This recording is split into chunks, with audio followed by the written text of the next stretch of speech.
Assalamualaikum warahmatullahi wabarakatuh. Bertemu lagi dengan saya Oki Haris dari SMA N1 Cipung Bulang. Pada kesempatan kali ini kita akan membahas penerapan keseimbangan berat tegar ya untuk PJJ yang ke-13 materi fisika SMA kelas 11 semester 1. Untuk contoh penerapannya, perhatikan soal berikut ini ya. Sebuah papan AB dengan panjang 8 meter disandarkan pada dinding licin seperti pada gambar. Tentukan koefisien gesekan minimal antara papan dan lantai agar papan tidak tergelincir. Jadi, di sini yang licin itu dindingnya ya, sedangkan lantainya kasar. Jadi, karena dindingnya licin, maka di dinding tidak ada koefisien gesekan, sedangkan lantainya kasar. Kalau kasar berarti ada koefisien gesekannya. Jadi pertanyaan ini menanyakan koefisien gesekan pada lantai terhadap papan supaya papannya tidak tergelincir. Dan kita lihat di gambar, ada gambar AB ya, pada titik A itu ada sudutnya 60 derajat. Jadi kemiringan papannya adalah 60 derajat.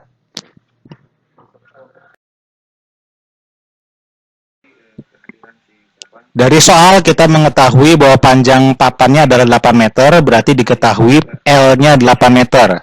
Kemudian dari gambar kita lihat ada sudut 60 derajat, berarti tetahnya adalah 60 derajat. Kemudian yang ditanyakan adalah koefisien gesekan minimal antara papan dan lantai agar papan tidak tergelincir.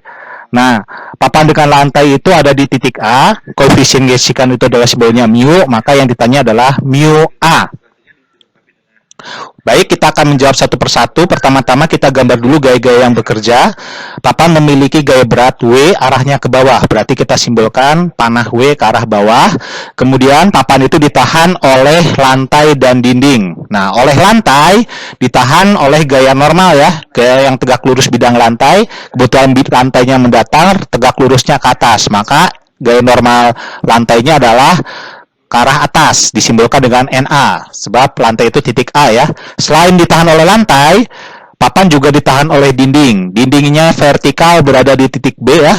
Dindingnya vertikal, maka tegak lurusnya horizontal. Maka panah B-nya tegak lurus pada dindingnya, jadi NB-nya ke arah kiri. Seperti pada gambar. Kemudian kita tentukan porosnya, sebelum porosnya kita tentukan gaya geseknya ya. Jadi kalau misalnya papannya, kalau lantainya licin pasti papannya tergelincir ya. Cuman di sini papannya lantainya kasar sehingga ditahan oleh gaya gesek. Nah, gaya geseknya menahannya ke arah kanan sebesar FA gaya geseknya. Nah, kemudian setelah kita menggambar gaya-gaya ini, kita tentukan porosnya. Porosnya itu kita tentukan di A ya. Porosnya di A karena ketika tergelincir maka papan yang di atas akan turun ke bawah ya. Jadi porosnya berada di A. Nah, kita tentukan porosnya di A, kemudian kita gambarkan gaya-gaya torsinya. Nah, untuk NA dan FA berada di poros. Jangan lupa torsi itu perkalian antara jarak dengan gayanya. Nah, kalau berada di poros, jaraknya pasti 0 ya, maka nggak usah dihitung ya untuk NA dan FA untuk torsinya. Nah, kita akan mencari torsi yang W karena ada jaraknya di situ antara W dengan poros dengan titik A ada jaraknya. Nah, perhatikan W itu berada di tengah-tengah, maka jarak W-nya adalah setengah dari panjang papan. Nah, setelah W ada NB juga. NB berada di ujung papan bagian atas, maka panjangnya RB ya. Lalu kemudian kita bikin tegak lurus dulu NB-nya ya, NB-nya tegak lurus. Jadi NB yang tegak lurusnya untuk torsinya adalah NB sin theta. Ya, kemudian jarak B-nya itu adalah sepanjang papan, berarti RB-nya adalah sepanjang dengan L. Nah, kita jumlahkan torsinya, ingat kalau seimbang itu jumlah torsinya sama dengan 0, maka sigma torsinya adalah 0. Nah, kita tentukan di sini kalau jatuhnya kan ke bawah ya, maka yang positif W cos theta, yang negatif NB sin theta. Kita jangan lupa dikalikan dengan jaraknya ya.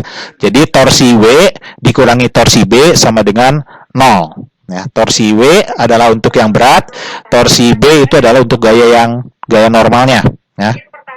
kita pindah ruas, maka torsi W sama dengan torsi B. Kita masukkan torsi W itu perkalian antara gaya dengan jarak. Gayanya adalah W cos theta, jaraknya adalah RW. Sementara torsi yang B-nya, ya, torsi yang B-nya adalah NB sin theta dikalikan dengan R yang B.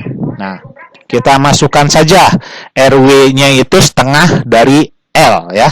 Tetanya adalah 60 derajat, ya.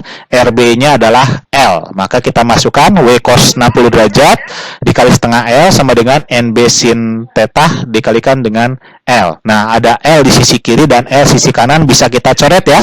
Kita bisa kita coret L-nya sehingga kita masukkan cos 60 adalah setengah, sin 60 adalah setengah akar 3. Jadi W cos setengah W kali setengah, cos 60 setengah, ya, dikalikan setengah tadi, L-nya sudah dicoret, kemudian NB kali sin 60 derajat, sin 60 derajat adalah setengah akar 3, nah, kemudian L-nya bisa kita coret, nah, kemudian di sisi kiri ada setengah, di sisi kanan ada setengah, ya, nah, maka setengahnya bisa kita coret, nah, akar 3-nya kita pindah ruas, maka di sini NB-nya adalah setengah W dibagi dengan akar 3. Kita kalikan akar 3 per akar 3, ya, supaya akar 3-nya bisa naik. Nah, akar 3 per akar 3, sehingga akar 3 kali akar 3 adalah 3.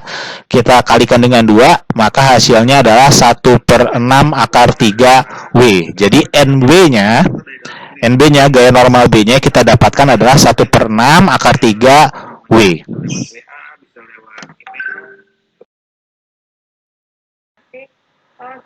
Setelah kita menemukan gaya normal B, NB-nya adalah 1 per 6 akar 3, kemudian ingat persyaratan selanjutnya adalah untuk keseimbangan translasi, ya. Jadi keseimbangan translasi persyaratannya adalah sigma F sama dengan 0. Kita tentukan dulu untuk sumbu Y-nya dulu. Sumbu Y, kita perhatikan di gambar, sumbu Y itu panahnya yang arah vertikal. Hanya ada 2 panah, ya, arah vertikal, panah NA ke arah atas dan panah W ke arah bawah. Nah, ketika dijumlahkan, sigma FY-nya harus sama dengan 0.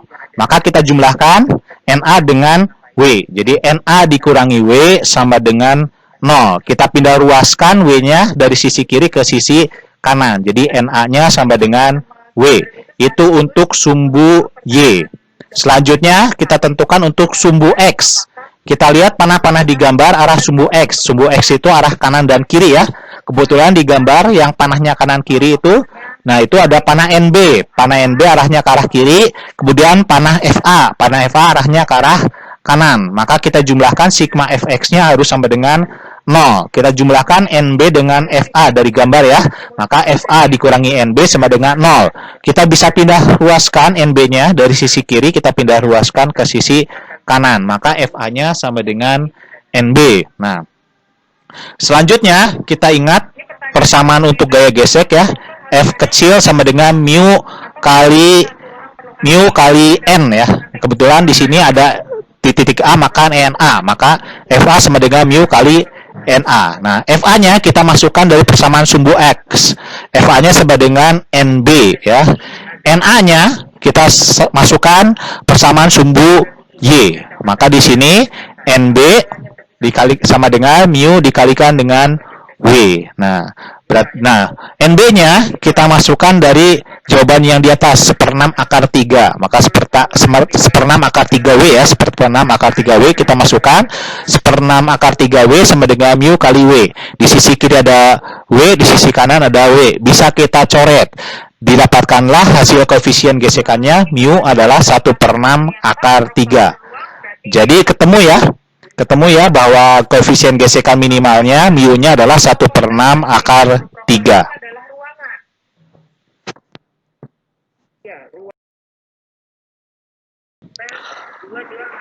Setelah penerapan contoh latihan di atas, contoh soal di atas, maka kita akan mencoba latihannya, ya. Jadi di latihan ada sebuah soal. Sebuah tangga AB dengan panjang 8 meter disandarkan pada dinding licin seperti pada gambar. Seorang anak bermassa 50 kg menaiki tangga hingga berada di tengah-tengah tangga. Jadi anaknya naik berada di tengah-tengah tangga, ya. Nah, di sini yang ditanyakan adalah tentukan koefisien gesekan minimal antara tangga dan lantai agar tangga tidak tergelincir. Jadi mirip dengan yang tadi, bedanya di sini adalah ada anak yang menaiki tangga hingga ke tengah-tengah. Kemudian di soal kita perhatikan ada gambarnya, sudutnya adalah 53 derajat ya, sudut antara lantai dengan tangga adalah 53 derajat. Ya, selamat mengerjakan latihan ini.